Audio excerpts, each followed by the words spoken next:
Hello বন্ধুরা, আজকে আমি ঘরোয়া পদ্ধতিতে একটি মেডিসিন তৈরি করেছি, সেটা আমি তোমাদের সাথে শেয়ার করব। আমার পাখির হালকা লুজ ড্রপিং হচ্ছে ও 2-4টি পাখির কক্সিও দেখা দিয়েছে।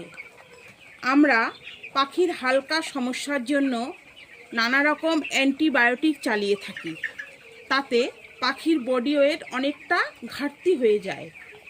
যদি আমরা সেটা ঘরোয়া পদ্ধতিতে ভালো করতে পারি তাহলে ক্ষতি কী? মেডিসিনটা আমরা তৈরি করব কি কি দিয়ে, আসুন এবার জেনে নেওয়া যাক। থানকুনি পাতা, কাঁচা হলুদ ও গুড় দিয়ে। থানকুনি পাতা, কাঁচা হলুদ ভালো করে পেস্ট করে ছাঁকনি দিয়ে ছেঁকে নেব এবং তার মধ্যে গুড়টা মিশিয়ে নেব।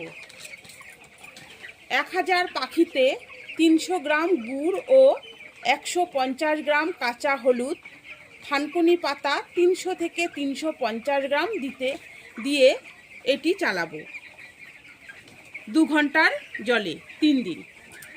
ভিডিওটি যদি ভালো লাগে লাইক, শেয়ার ও কমেন্ট করবে।